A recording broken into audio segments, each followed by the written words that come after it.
متكبر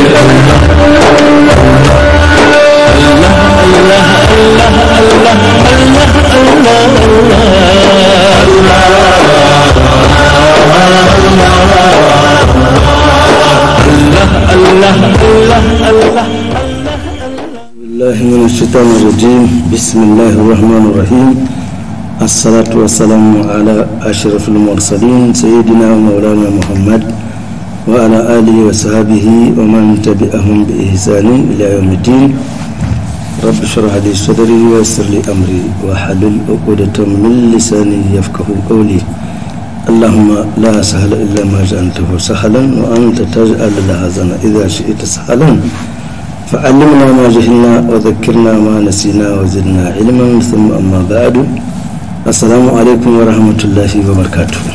وعليكم السلام ورحمة الله تعالى وبركاته. Nous remercions Allah subhanahu wa ta'ala, le clément, le tout miséricordieux, qui nous a permis une fois encore de nous retrouver à la télévision Tambra pour le débat de cet après-midi. Nos premières pensées, nos premières réflexions, nos prières vont à nos confrères qui sont tombés sous les balles de ces terroristes, soi-disant au nom de l'islam. Nous prions Allah subhanahu wa ta'ala de faire en sorte qu'il leur pardonne et qu'il accepte leurs œuvres et qu'il les reçoit dans son paradis Al-Firdaus. Chers frères et sœurs, par la même grâce, nous allons continuer le traitement de la thématique sur la responsabilité. Aujourd'hui, nous allons viser la responsabilité liée aux organes. Nous savons qu'Allah subhanahu wa ta'ala a créé le bani Adam et il a dit A'udhu billahi minash shaitanir rajim wa laqad khalaqna al-insana wa na'lamu ma tuwaswisu bihi nafsuhu wa nahnu aqrabu ilayhi min hablil warid. Allah dit qu'il a créé le bani Adam et Allah sait tout ce que le bani Adam est en train de faire, et Allah dit qu'il est même plus proche de lui que sa veine jugulaire. Allah subhanahu wa ta'ala a dit Afahasibtum annama khalaqnakum abathan wa annakum ilayna la turja'un. Pensez-vous que nous vous avions créé sans doute comme ça et que vous imaginez que vous n'allez pas retourner vers nous afin que nous vous demandions des comptes? Certainement oui. Donc nous voyons que Allah subhanahu wa ta'ala, en créant le bani Adam, il ne l'a pas créé comme ça. Il l'a doté d'un certain nombre d'organes et Allah veut que l'usage qui est fait à travers ces organes soit un usage qui est conforme à la loi d'Allah subhanahu wa ta'ala. Allah a donné un cerveau à l'homme, il a donné des yeux pour voir, un nez pour sentir, une bouche et une langue pour s'exprimer, des oreilles pour écouter, des bras et pour les besoins, n'est-ce pas, de sa vie, des pieds et même l'insecte, il ne faut pas le cacher. Tous ces organes-là, c'est une amana, c'est une responsabilité et il faudrait que chacun sache quel usage il en fait de ces organes-là. Parce que nous ne sommes pas libres d'en dire comme nous voulons. Un compte sera fait dans l'au-delà et un questionnement sera également observé par rapport à cette responsabilité. C'est de cela, Inch'Allah, que nous allons en parler aujourd'hui. Par la grâce d'Allah subhanahu wa ta'ala, nous avons nos traditionnels frères, il s'agit de Mustafa, Abdel Fattah et Haladou, que je vous dis assalamu alaikum. Wa alaikum salam. On a à peu près réalisé et c'est à quoi nous allons aujourd'hui nous entretenir. Il est clair que les organes dont Allah subhanahu wa ta'ala a fait que nous en disposition feront l'objet d'un compte. Dans un verset, Allah dit Ma yalfizu min qawlin illa ladayhi raqibun atid. La langue que nous utilisons, Allah dit de faire attention parce qu'à chaque individu, à chaque être, à chaque bani Adam, une administration a été affectée par Allah, composée des anges qui sont là pour transcrire, pour observer, pour même au besoin filmer tout ce que nous disons, tout ce que nous faisons. Donc il y a en la matière vraiment de quoi prêter attention par rapport à ces organes-là. Je commencerai par le frère Abdel Fattah. Qu'est-ce que cette introduction t'inspire-t-elle? الحمد لله رب العالمين ثم الصلاة والسلام على أشرف المرسلين محمد علم الهدى ونار اليقين. Je vais faire marche arrière par rapport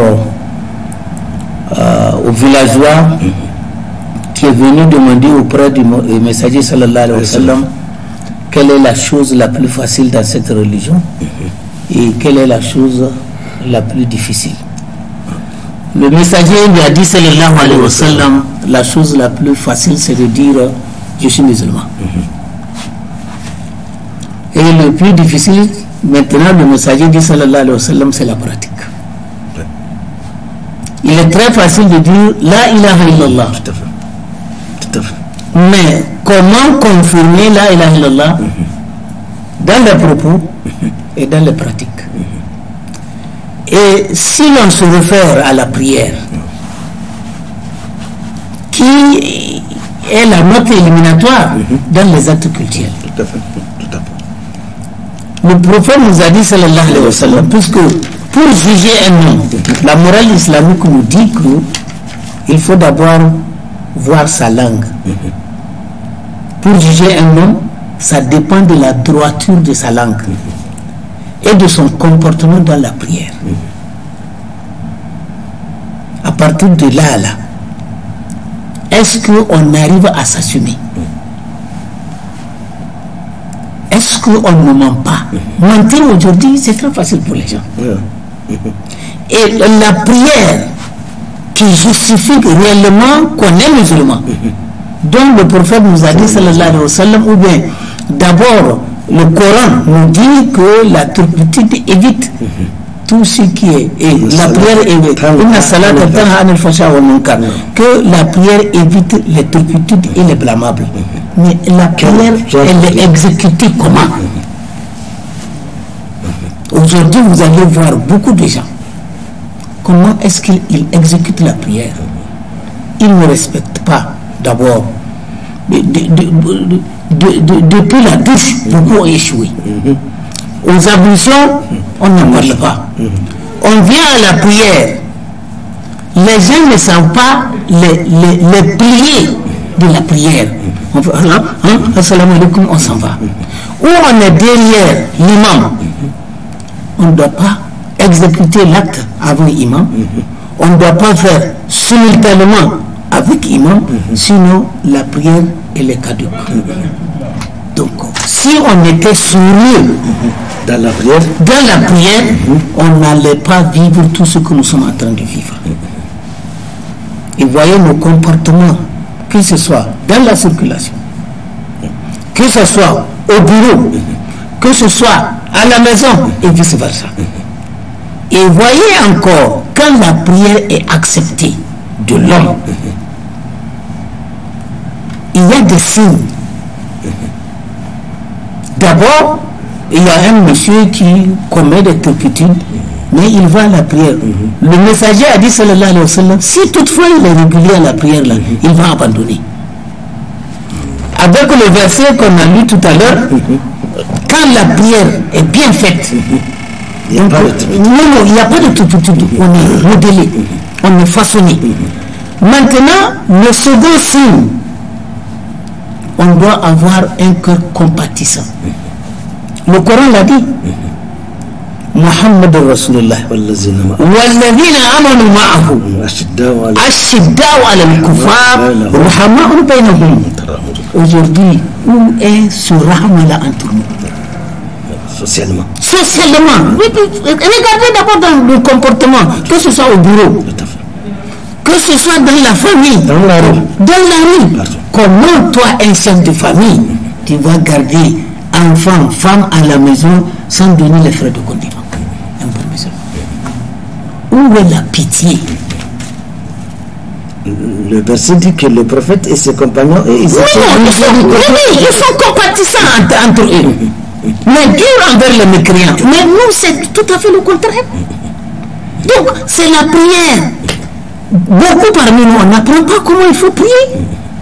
Et on vient seulement. Voilà, tout à fait. Donc, le gros de nos problèmes, la dernière fois, je disais que notre problème, c'est l'ignorance. On n'apprend pas. Et quand on n'apprend pas, on ne peut faire que des dégâts. C'est sûr. Voilà. C'est sûr. qu'Allah subhanahu wa ta'ala. Râle Mustafa. Assalamu alaikum. Alaikum salam wa rahmatullahi wa barakatuh. Kaur alaika. Bismillah ar-Rahman ar-Rahim. Alhamdulillah Rabbil Alamin. Salatu wa salam ala Rasulillah. Je crois que on a effleuré un tout petit peu ce thème-là lors de nos précédentes émissions, et où on a dit que la responsabilité, c'est la chose la première. Dans toute chose, il faut un responsable, il faut un guide qui va orienter les gens. Depuis la création de l'homme, Allah a dit subhanahu wa ta'ala, Nija'alim fil ard khalifa. Donc, avec ça, c'est une responsabilité. Donc, il dit que j'ai mis sur la terre un vicaire, un khalifa. Et il a demandé aux anges, en guise d'obéissance, parce qu'on obéit à un responsable, il a dit aux anges, quand j'aurai fini de les créer et de les mettre en forme, prosterner pour lui, en guise d'obéissance. Bien sûr. Ça veut dire quoi? Ça veut dire qu'il est responsable dans toute entité. Aux yeux de l'islam, il est astreint d'être respecté. Quel qu'il soit. Si c'est Allah qui désigne, et bien s'il l'a désigné, nulle question de contester la responsabilité de quelqu'un. Mais un responsable, on le ménage, même s'il est en erreur, on le ménage pour l'amener vers la bonne voie. Oui. Mais on ne le brusque pas. Parce que Allah a dit d'abord de l'obéir. C'est à l'obéissance que tu vas un peu refroidir sa conscience, et il est obligé maintenant de t'écouter. Ça, c'est un premier aspect de choses, de la responsabilité. Maintenant, l'autre aspect de la chose, Allah a dit Na'arna amanata fi samawati wal ard wal jibali fa abayna an yahmilnaha wa ashfaqna minha wa hamalaha al-insan innahu kana. Tout ça là, c'est pour montrer que Allah a dit que j'ai fait une invite qui va prendre les affaires de tout le monde, qui va être responsable des affaires de tout le monde. On a fait cette invite là aux créatures qui sont dans les cieux et dans les 7 cieux. Ils ont décliné l'offre. Ils ont baissé la tête. Ils ne peuvent pas. On a fait la même invite aux créatures qui sont dans les 7 terres. Ils ont baissé la tête. Ils ne peuvent pas prendre. On a fait les créatures, les mougistes, les génies qui sont dans les hautes montagnes, qui sont puissants, plus puissants que toute autre créature. Ils ont décliné l'offre. Il a fallu l'homme, c'est lui qui dit que moi je vais prendre. Sachant pertinemment qu'il ignore beaucoup de choses et qu'il ne sera pas juste. Donc ça veut dire quoi? Ça veut dire que c'est pour montrer la grandeur de la responsabilité. Maintenant, quand on vient de l'ordre que Allah a fait par rapport à un certain nombre de paramètres de la responsabilité, il y en a beaucoup. Et Allah a dit Ya ayyuha allazina amanu atiiu Allah wa atiiu Rasulahu ulil amri minkum. Vous qui ont cru à Allah, obéissez à Allah, obéissez à son messager, obéissez à ceux qui donnent l'ordre parmi vous. C'est-à-dire que ce n'est pas de gaieté de cœur qu'on suit une autorité. Et on ne devient pas une autorité qui l'éveille. Non, c'est Allah qui choisit. Maintenant, c'est à vous d'amener ces gens-là vers le bon chemin. Pas à eux, parce que eux, ils sont déjà élus. Donc c'est pas, quand j'entends certains débats, c'est que les gens le font hors de l'islam. L'islam a tout ordonné. Une autorité, dans la mosquée tout à l'heure, Abdel Fattah a dit ça, tu es obligé d'obéir à l'imam. Si l'imam fait, le prophète a dit que Sallu kamara et tout le monde est au salli, priez comme vous m'avez mis prier. Si je ne bouge pas, ne bougez pas. C'est ce que ça signifie. L'autorité de la mosquée, c'est l'imam. On le veut ou pas, il n'y a rien à faire, on est obligé de l'obéir. L'autorité dans une classe, c'est les maîtres. C'est les maîtres, c'est l'enseignant, c'est le directeur dans la classe, dans l'école dans son ensemble. On est obligé d'obéir, il n'y a rien à faire, c'est Allah qui choisit. C'est pas parce qu'on a nommé par un décret ou par un arrêté du ministre qu'on va penser que non, c'est parce qu'il est de parti de l'intérieur. Non, c'est Allah qui choisit. Si on se tient à la volonté de l'islam, donc la responsabilité c'est comme ça. Et un poète égyptien a dit il dit que lève-toi et rendez les hommages à l'enseignant, parce que l'enseignant est prêt, très près d'être un envoyé d'Allah subhanahu wa ta'ala. Écoutez bien, pourquoi? Parce qu'il a une responsabilité de gérer ses enfants-là. Donc la responsabilité en islam, c'est quelque chose de très important. Et j'ai fini par un verset qui dit que إن الله يأمر بالعدل والإحسان وإيتاء ذي القربى وينهى عن الفحشاء والمنكر والبغي. Allah ordonne, n'est-ce pas, de faire l'équité, n'est-ce pas, de faire des bienfaits et de faire des donations aux proches, n'est-ce pas.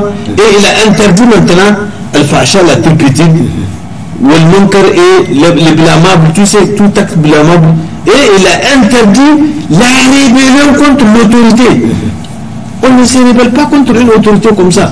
C'est très très très important. Et les gens blaguent avec ça là. Quand ils disent ça, on va dire que non, il a dit tel côté. Non, c'est l'islam. Ce sont des choses que vous pouvez voir dans tous les Corans traduits. Vous allez trouver que c'est comme ça. Donc la responsabilité, vous aussi qui avez cette responsabilité, sachez que vous serez demandé, parce que Allah a dit à son prophète, فكيف إذا جئنا من كل أمة بشهيد وجئنا بك على هؤلاء شهيدا.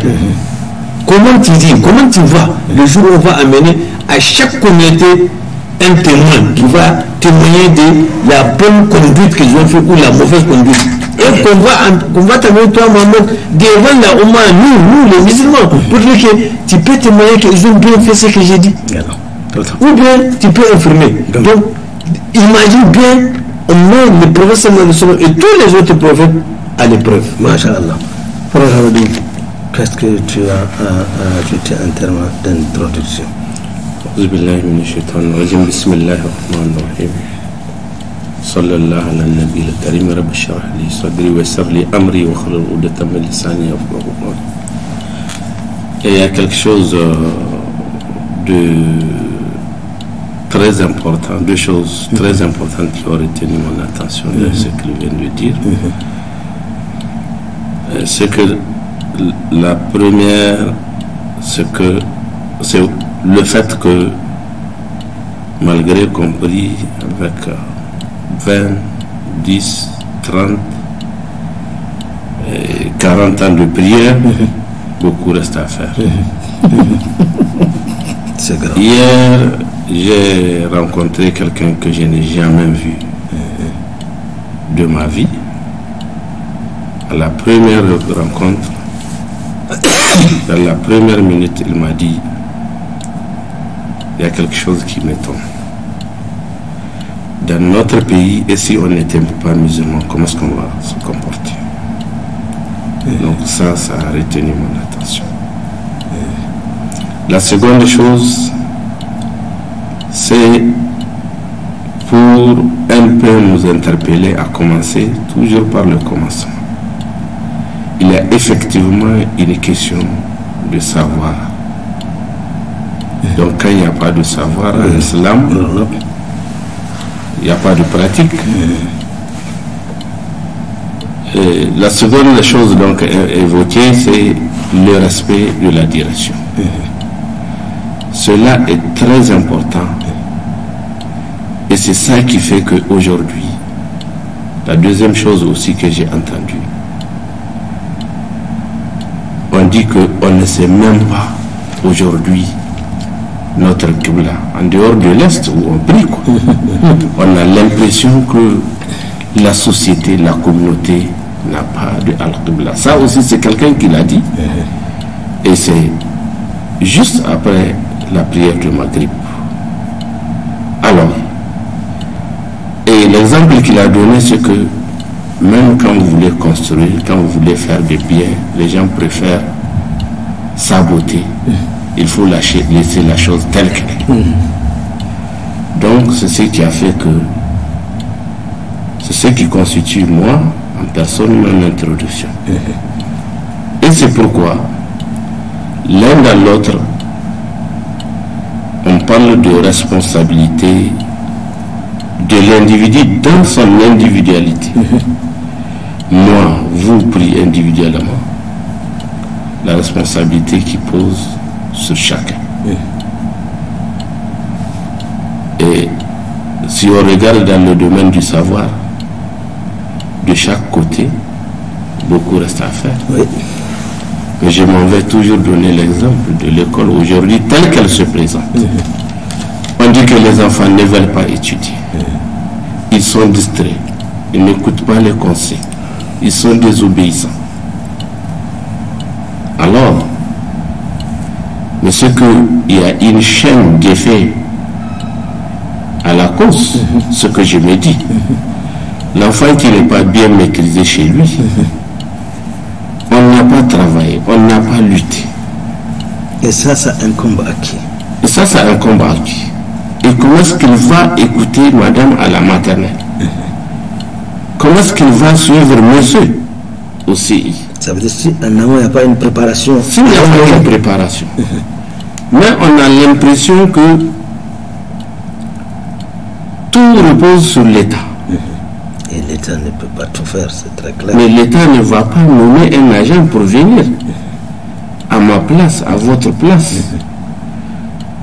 Donc, ceci pour dire que individuellement et collectivement, comme l'autre l'a dit, il est impérieux de commencer par le commencement.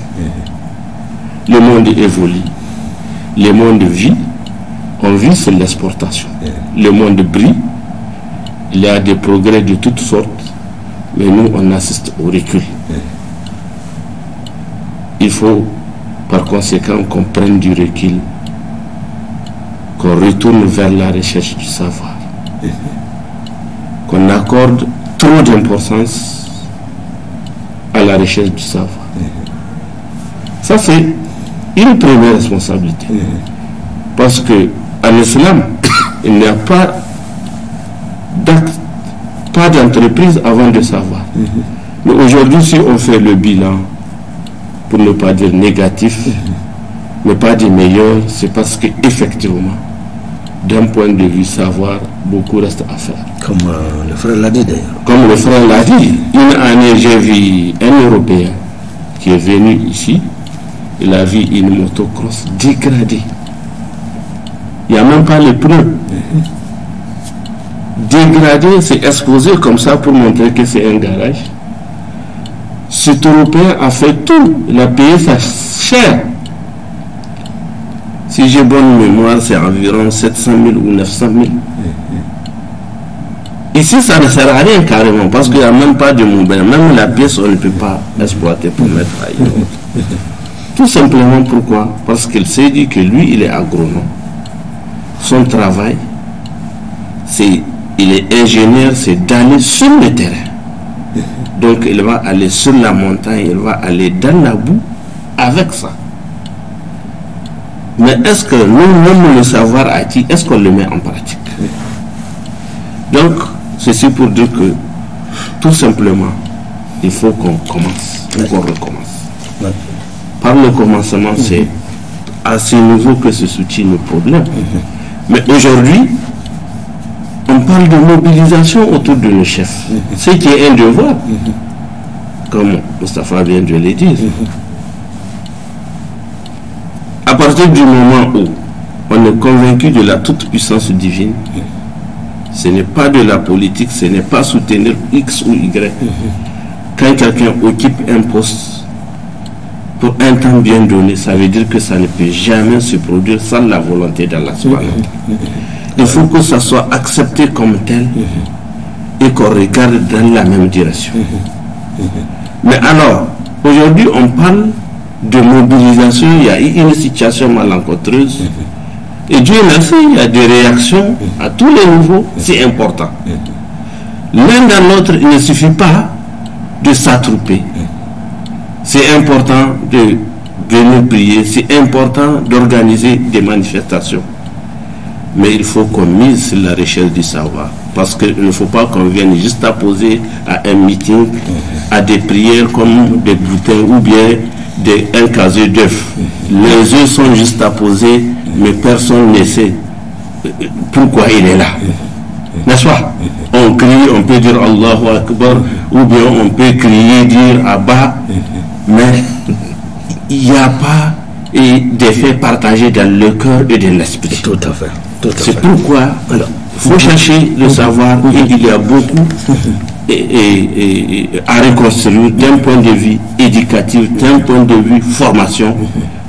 Et là, je pense, après la recherche du savoir, il faut que chaque groupe, qu'il soit politicien, qu'on soit religieux, de la société civile, de quelques groupes qu'on soit, il faut qu'on apprenne à maîtriser ses membres et à les éduquer dans le sens du positif. Bien sûr. Alors, frère Abdel Fattah, tout ce que vous venez de dire, c'est beau, mais on voit à travers cela l'usage qu'on fait. Si c'est le savoir, on le cherche avec le cerveau. Il faut se déplacer pour aller le chercher. Si c'est des activités sociales, il faudrait que le cœur accepte de le faire et que la main fasse le geste. Nous voyons dans tout cela, si les organes dont nous disposons ne sont pas utilisés dans le bon sens, si nous pensons que nous sommes libres d'agir comme nous voulons, que ce soit notre langue, nos yeux, pour voir est-ce que nous sommes permis de voir tout ce que nous voulons voir, est-ce que nous sommes autorisés à dire tout ce que nous voulons parce que nous sommes de ceci ou de cela. Nous pensons que nous avons la liberté de nous exprimer jusqu'à l'extrême et être libres de dire tout ce que nous voulons. Nous avons des oreilles pour écouter. Est-ce que nous sommes permis d'écouter tout ce que nous voulons? Nous avons un sexe, mais ne le cachons pas. Est-ce que nous sommes libres de faire une utilisation comme nous voulons, etc., etc.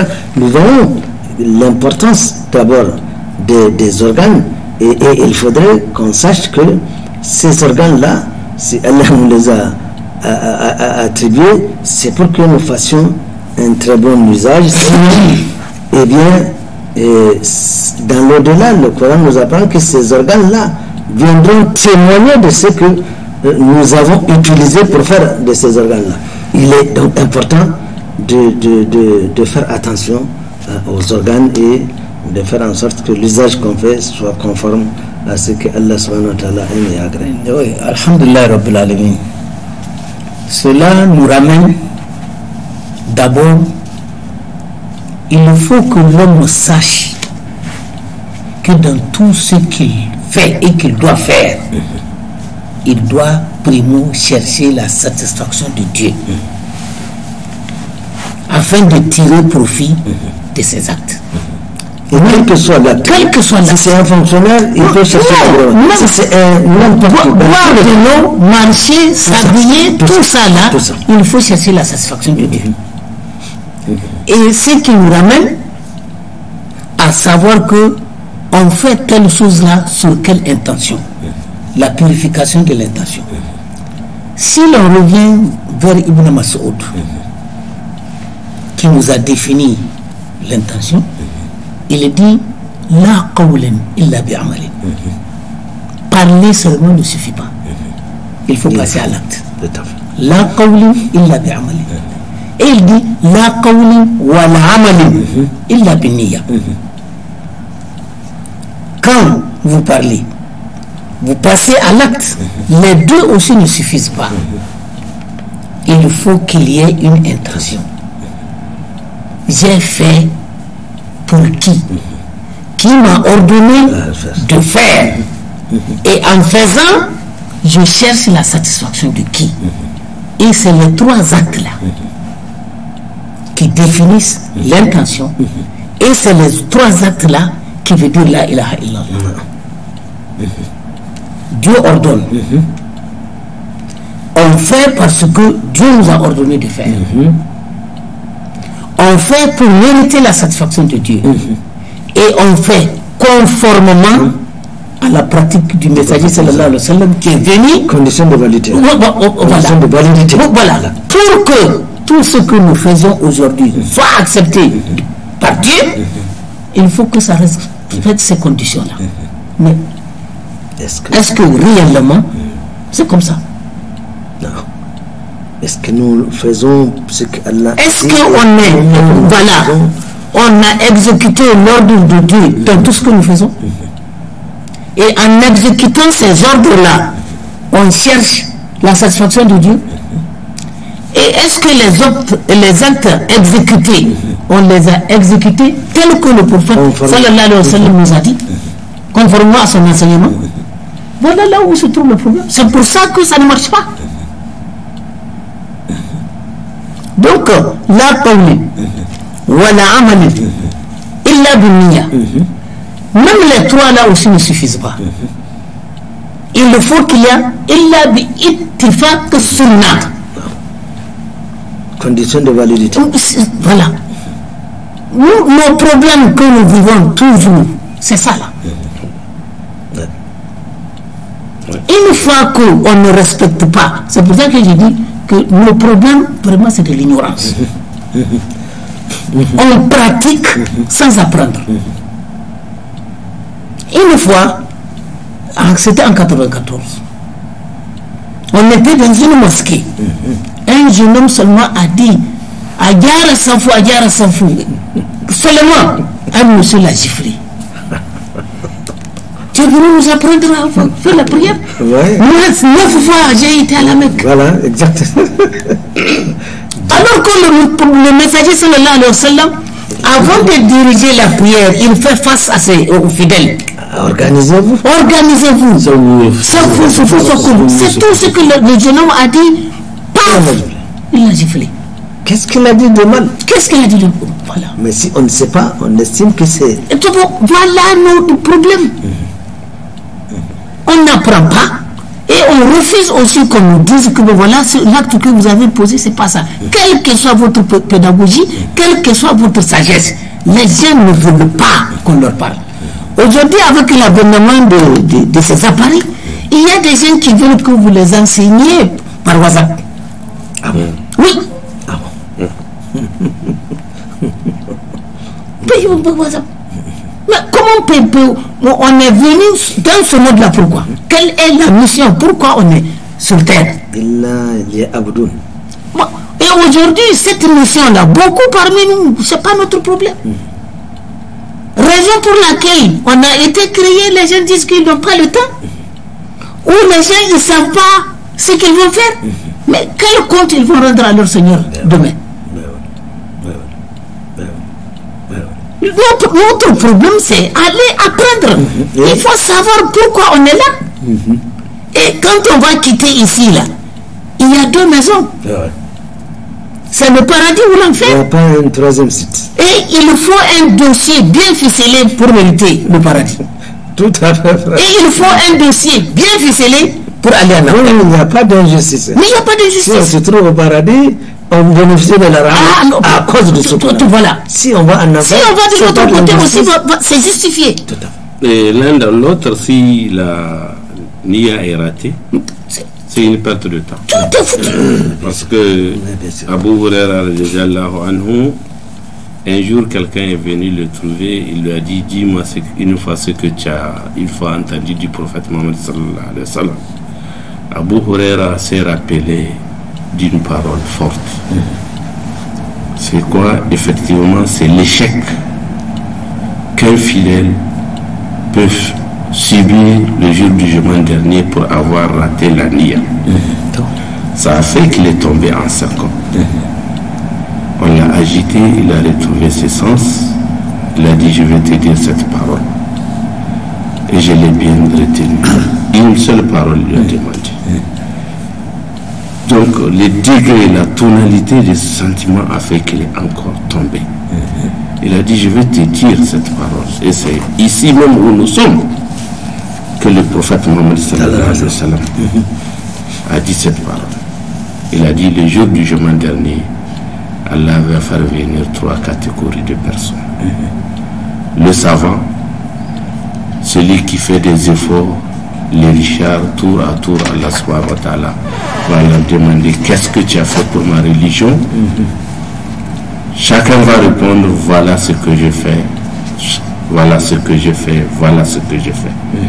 Donc, croyant que chacun a agi dans la voie de Dieu, et c'était ça, on a agi dans la voie de Dieu, mais du fait d'avoir raté la Nia, Allah subhanahu wa ta'ala va leur dire tour à tour, tu mens, et les anges vont répéter, tu mens. Donc, ça veut dire que les actions sont devenues bonnes. Bien sûr. On a investi beaucoup dans la religion, on s'est investi, on a enseigné, mais c'est zéro parce qu'on n'a pas fait à cause de Allah subhanahu wa ta'ala. Et ceci est valable dans les ratés qu'on a dans nos entreprises et même dans l'exercice de certaines fonctions. Comment est-ce qu'on peut faire avancer un service, un travail, une entreprise alors qu'on n'a pas de soucis? On est plus préoccupé par les gains matériels. Comment est-ce qu'on peut faire avancer? Comme on le dit traditionnellement, vouloir pouvoir. Mais si la NIA est ratée, il n'y a pas de civisme. Ça ne va pas. Et on ne peut pas travailler conformément à l'orthodoxie de son domaine. L'orthodoxie, c'est ça en islam, le Coran et la Sunna. Dans certaines spécialités, donc c'est les textes, façon dont on doit travailler. C'est ça l'orthodoxie dans la spécialité de l'agronomie, de la santé, de ceci, du journalisme, de ceci, de cela. Et c'est en respectant cette orthodoxie que ça peut marcher, et avec le souci de préserver les biens de la Oumma, les biens de la nation et les biens du pays. Frère Mustafa, tu as entendu l'intervention des deux frères. Ils se sont apaisantis beaucoup sur la NIA qui doit être le déclencheur d'une action agréée par Allah subhanahu wa ta'ala. Or, le plus souvent aujourd'hui, nous agissons sans nous préoccuper de cet aspect-là. Si même on le fait par ignorance, l'intention au départ peut être bonne, mais à la fin, ça peut complètement échouer, et cela est regrettable. C'est sûrement un manque de savoir, un manque de connaissances qui produit des effets de ce genre. Mais justement, tu ne peux pas, non, Allah, tu ne peux pas lever comme ça, parce que tu veux lever, ça n'a aucun sens. C'est vrai, il y a dans certains masurat, c'est-à-dire certaines sagesses qu'on appelle le plus souvent hadith Qudsi, c'est-à-dire des versets qui sont venus hors Coran, après la clôture du Coran, quoi. Donc, où Anne Gabriel a dit des choses au prophète Mohammed sallallahu alayhi wa sallam comme اعرفوني قبل أن تعبدوني ولم تكونوا تعرفوني فكيف تعبدوني. Après ce que je suis moi, Allah, c'est que ma loi, c'est pourquoi je vous ai créé, comme Allah dit les deux frères, avant même de rentrer dans les choses. Ça veut dire quoi? Ça veut dire que si tu n'apprends pas, même si tu rentres chez eux, donc il faut apprendre ce que c'est que Allah, sa loi, sa puissance, son autorité, avant même de commencer à l'adorer. Ça veut dire quoi? Ça veut dire que la foi se nourrit du savoir. Sans savoir, on ne peut pas adorer Allah subhanahu wa ta'ala. C'est ce que ça signifie autrement dit. Maintenant, Allah a dit dans un verset de la sourate Al-Yawm al-Qiyamah, ayahsib al-insan an yutraka suda. L'homme pense que, ou bien son calcul pense, dans son calcul, il pense qu'on peut le laisser sans obligation à entreprendre, sans qu'il soit lié à quelque chose. Et dans d'autres versets, tu as dit un tout à l'heure, Allah lui-même il a répondu, il a dit qu'Allah, c'est pas possible. L'homme ne peut pas penser qu'on l'a créé, on lui a donné la conscience, on lui a donné la bonne prédisposition, on l'a différencié des djinns, des animaux, de tout. On lui a donné vraiment un caractère extraordinaire, simplement pour qu'il soit là sans obligation à accomplir. C'est pas possible. Et un savant pakistanais musulman, il a dit que l'État, c'est-à-dire entité où tu vas être responsable de tout le monde. Il dit que l'État est né le jour où l'affaire de tout le monde, là, l'affaire de personne. L'affaire de tout le monde, là, l'affaire de personne, c'est-à-dire on ne sait pas qui peut prendre, qui ne peut pas prendre. C'est ce jour-là que l'État est créé. Et l'État, c'est une entité. C'est une entité qui est responsable un peu partout. C'est ça, tout à l'heure, on a dit, toutes choses, il faut les savoir. Et Allah a dit aussi dans un verset, c'est pas par hasard. Parce que je vais vous donner une petite histoire très rapidement où les gens devraient savoir on n'est pas agronome pour rien du tout, pour soi. Non, on est agronome pour les gens, pour tous les hommes, pour tous les musulmans, pour qu'on exploite son savoir. Et si on ne l'exploite pas, c'est une erreur, c'est un péché, parce que Allah nous a orienté, dit face à nous. Mais si on refuse de le faire, c'est un péché. C'est ça. Donc, si tu ne connais pas, il faut apprendre. C'est ça la science. Et les gens qui ont ça là, qui ont le savoir là, ont l'obligation et le devoir de donner ça. C'est aussi une responsabilité. Une responsabilité qui est demandée les jours du jugement dernier. Parce que voilà un problème qui se pose dans une communauté et toi tu as le savoir. Que tu sois un médecin, que tu sois un magistrat, que tu sois chose. Voilà une situation et que tu refuses de dire aux gens voilà la voie pour sortir. Là, tu seras demandé. Qu'est-ce qui t'a fait de ton savoir là alors qu'Allah a renvoyé tout le monde là. Moi, Ismaël, Halid, tout le monde, allez-y demander aux médecins ce que nous ne savons pas, comme nous ne sommes pas des médecins. Allez-y demander aux magistrats ce que vous ne connaissez pas les choses. Donc ainsi de suite. Une fois le prophète sallallahu alayhi wa sallam a eu une délégation qui venait de la Mecque, elle a séjourné à Médine. Elle devait rester un temps pour retourner chez elle en attendant maintenant il veut que tout le monde ait 3 pains, matin, soir et midi, matin, midi et soir. Maintenant on ne sait pas combien de tonnes de choses, de farine ou de blé qu'on va collecter. Il a dit aux gens d'apporter, mais tout le monde se pose la question, combien de quantités je vais amener à Rasulullah? Parce qu'ils vont faire tant nombre de temps, ils sont au nombre de temps. On ne sait pas combien de... Quelqu'un a dit, Ya Rasulullah. Mais si on fait appel au boulanger de Médine là, c'est lui le responsable du pain, c'est lui qui a les spécialités du pain. Le prophète a dit que mais tu as raison, je ne l'ai pas vu. On l'a appelé, on a dit un tel, voilà, j'ai reçu une délégation de tel nombre de gens et chacun peut manger une baguette de pain.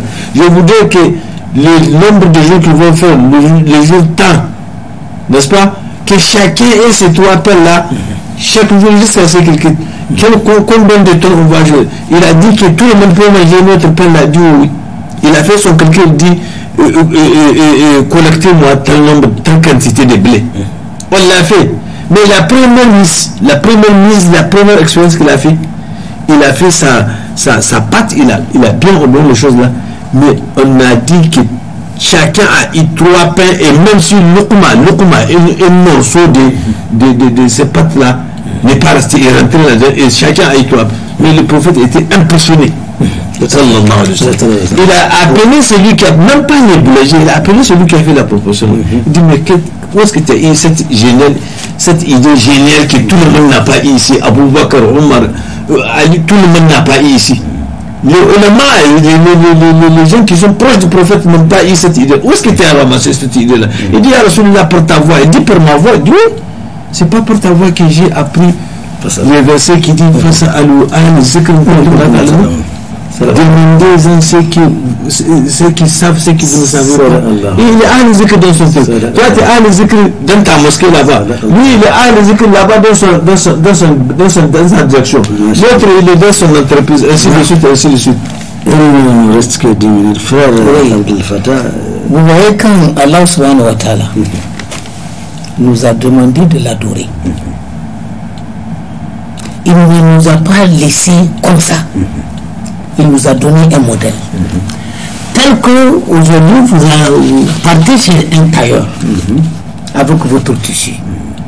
Ah, tailleur, j'ai besoin d'une couture. Il va vous demander le modèle. Allah subhanahu wa ta'ala dit bon, ne vous fatiguez pas. Le modèle d'adoration qui m'intéresse moi, faites seulement exactement ce que le prophète a fait sallallahu alayhi wa sallam. Envoyé pour qu'il vous enseigne. N'ajoutez pas et ne diminuez pas. Et il y a beaucoup de versets dans le Coran qui nous invitent à imiter le prophète sallallahu alayhi wa sallam. Le prophète lui-même sallallahu alayhi wa sallam, comment Dieu l'a qualifié dans le Coran?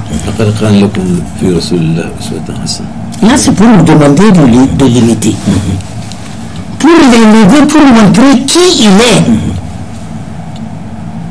Il dit il n'a pas d'égal en comportement. Si réellement nous appliquons les enseignements du prophète sallallahu alayhi wa sallam, nous allons aussi avoir de bons comportements. Mais dommage, on a échoué. On se dit musulman, mais on est méchant. On se dit musulman, on ne s'aime pas l'autre. On est jaloux. Alors qu'un vrai musulman ne doit pas être jaloux de l'autre. Continue la citation. Je complète, on se dit musulman, on sabote. Ce qui fait peur, Allah subhanahu wa ta'ala a dit قد أفلح من ذكرها وقد خاب من دساها. Déjà réussi, c'est lui qui a purifié son cœur. Justement, je complète ce que tu as dit là. Le prophète a dit que ça veut dire que tout ce qu'on fait c'est inachevé. Il a dit je suis envoyé simplement pour parachever, pour parfaire. Les manques est grand. Quand on envoie le prophète pour parfaire tout ce qu'on fait là, ça veut dire que nous sommes. Tout à l'heure, Allah a dit qu'il faut retourner au commencement. Donc ça veut dire que nous sommes toujours au commencement. S'il faut analyser les choses de près, donc il faut. On est seulement des coquilles vides. Franchement. Regardez, rentrer au marché. Ce ne sont pas des musulmans qui sont là-bas. C'est des musulmans. Et qu'est-ce que le prophète nous a dit, sallallahu alayhi wa sallam, que les musulmans entre eux ne doivent pas faire? Tout se fait. Tout se fait. Vous rentrez maintenant, vous demandez un article, le gars ne voit pas un musulman devant lui. Non. Il est musulman, vous triez. Alors, où est la foi? Oui, la foi. Ça, c'est dans ce monde-là d'abord. On n'arrive pas à s'en sortir. Et voilà. Et le jour de la résurrection. Et justement, alors, il faudrait que sache que... Suivez-moi. Wallahi, notre situation, ça fait pitié. Moi, j'ai assisté une fois à une scène. Dieu a voulu que j'assiste à ces deux scènes-là. Ici à Wadata, avant l'abonnement des bus là. On a pris une occasion, on va à Kamba pour continuer. C'est un véhicule du Nigeria qui est venu. On est sorti, à la sortie là, les syndicats ont demandé au monsieur que bon voilà, pourquoi toi qui as quitté tout à l'heure encore, tu ressors, voilà, et que de toutes les façons, et je suis rentré légalement à l'Autogar, et voilà mes papiers qui montrent que je suis rentré, et mes papiers qui montrent que bon voilà, je suis sorti, j'ai pas triché. Et maintenant le gars dit que bon voilà, trouve-moi quelque chose. Si tu as dit ça, ce serait mieux. Ça c'est ici au Niger. La seconde scène, j'étais à l'Autogar du Paraguay. Au temps des 504 là. Un jeune homme est venu avec une 504 neuve. Il a vu le patron de l'Autogar. Il dit le patron m'a envoyé à Malanville. Je voudrais que vous me trouviez 2 passagers, je vais trouver de quoi manger. Ils ont pris 2 passagers lieu de. Comparez ces deux situations-là. Ici, on se dit musulman. Là-bas, on pense que bon voilà, et ils sont autres. Donc, vous regardez. Donc,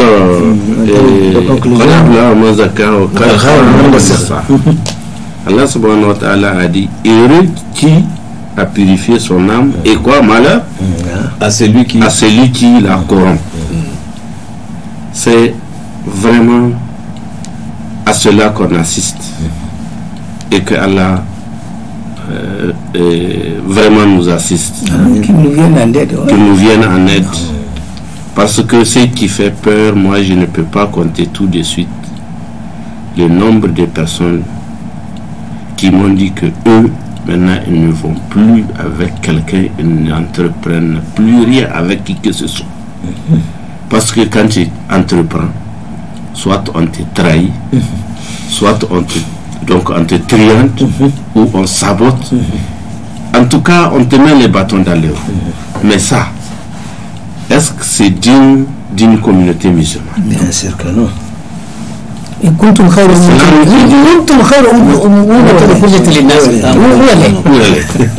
aimer pour son prochain, c'est qu'on aime. On ne peut pas être un modèle. C'est pas possible. N'est-ce pas? Le musulman doit être l'apanage, le secours de notre musulman. Mais c'est le contraire qui se produit. Que Allah subhanahu wa ta'ala nous assiste. Je pense que Et Al-Hajj, moi je propose à ceux qu'il ait une langue à doigt parler, frère, que Allah vraiment nous fasse comprendre. Bien sûr, après, bien évidemment, quand il sera l'heure. Alors, tout ce que vous venez de dire, nous voyons le rang des organes. Tout ce que vous venez de dire, mais on utilise les organes. Alors, on fait semblant d'ignorer. Car Allah subhanahu wa ta'ala nous l'a rappelé dans ce verset, le jour où il y aura des discussions, c'est-à-dire ici tu peux mentir, tu peux tromper, soit avec la langue ou utiliser ton intelligence, mais dans l'au-delà, c'est nos membres, nos organes qui seront témoigner et qui vont témoigner de tout ce que nous avons accompli. Ceci est très important de le savoir. Allah subhanahu wa ta'ala, c'est les membres qui disent, les gens لما شهدتم علينا قالوا أنطقنا الله الذي أنطق كل شيء وهو خلقكم أول مرة وإليه ترجعون. Donc tout ce que vous venez de dire, que ce soit dans tous les domaines confondus, nous agissons avec la main, l'intelligence, les bras, etc. On n'a pas encore évoqué beaucoup d'organes, notamment l'utilisation que nous faisons des sexes où on croit qu'on est libre d'en utiliser comme nous voulons. Et tout cela, c'est très grave, tout cela est très dangereux. Et cela est devenu, je ne sais pas, quelque chose qui ne dirait à personne. Et il faudrait donc que nous prenions conscience. Les organes là seront interrogés dans l'au-delà et ils vont témoigner. C'est avec ma main que tu as fait ça, c'est avec ceci que tu as fait ça. On a signé un faux, on s'est enfermé dans la chambre, on a fait tout cela. Le rôle des actes, surtout la langue, le dit, vous avez, il y a un adage africain qui dit qu'on peut se cacher pour aller faire, mais on ne peut pas échapper. Non, jamais. Bon, si on pense que dans ce monde, on peut tromper les hommes pour agir, mais au-delà, ce n'est pas les hommes qui vont juger, c'est Dieu. C'est Dieu qui va juger. Donc il y a cette surveillance-là permanente et il faudrait que nous prenions vraiment conscience et que nous fassions attention à cela. On nous signale qu'il est l'heure. Nous prions Allah subhanahu wa ta'ala de faire en sorte que ce que nous avons dit juste qu'il agrée et que les erreurs que nous aurons éventuellement commises qu'il nous en pardonne et que nous gageons que ce petit rappel a certainement servi à remodeler, à formater nos consciences, nos comportements dans la société, etc. etc. Frère Abdel Fattah, tu nous fais une prière, n'est-ce pas, sans toutefois oublier que nos pensées et nos prières vont à nos frères qui nous ont quittés.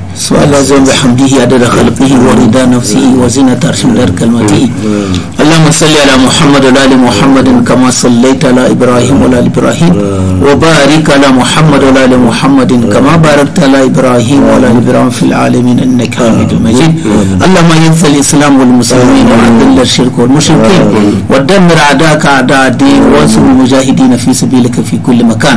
اللهم اعز الاسلام والمسلمين واذل الشرك والمشركين ودمر اعداءك اعداء الدين وانصر المجاهدين في سبيلك في كل مكان. اللهم اعز الاسلام والمسلمين واذل الشرك والمشركين ودمر اعداءك اعداء الدين وانصر المجاهدين في سبيلك في كل مكان. لا اله الا الله. اللهم اغفر لنا ذنوبنا وللمؤمنين والمؤمنات والمسلمين والمسلمات حيهم وميتهم شاهدهم وغائبهم قريبهم وبعيدهم انك تعلم متقلبهم ومثواهم. لا اله الا الله. اللهم اغفر لنا ذنوبنا وللمؤمنين والمؤمنات والمسلمين والمسلمات حيهم وميتهم شاهد وغائبهم قريب وبعيدهم انك تعلم متقلبهم ومثواهم. لا اله الا الله. اللهم اغفر لنا ذنوبنا وللمؤمنين والمؤمنات والمسلمين والمسلمات حيهم وميتهم شاهد وغائبهم قريب وبعيدهم انك تعلم متقلبهم ومثواهم. اللهم انا نسالك الجنه الفردوس وعلما نافعا ورزقا واسعا وشفاء من كل داء. اللهم انا نسالك الجنه الفردوس وعلما نافعا ورزقا واسعا وشفاء من كل داء. اللهم انا نسالك الجنه الفردوس وعلما نافعا ورزقا واسعا وشفاء من كل داء. اللهم صل على محمد وعلى ال محمد كما صليت على ابراهيم وعلى ال ابراهيم وبارك على محمد وعلى ال محمد كما باركت على ابراهيم وعلى ال ابراهيم في العالمين انك حميد مجيد. سبحان ربك رب العزه izzati amma yasifun wa salamun ala al-mursalin walhamdulillahi rabbil alamin. Assalamu alaikum. Cette émission, Inch'Allah, sera rediffusée le samedi à partir de 15h, Inch'Allah. Wassalamu alaikum wa rahmatullahi wa barakatuh. Wa alaikum assalam wa rahmatullahi.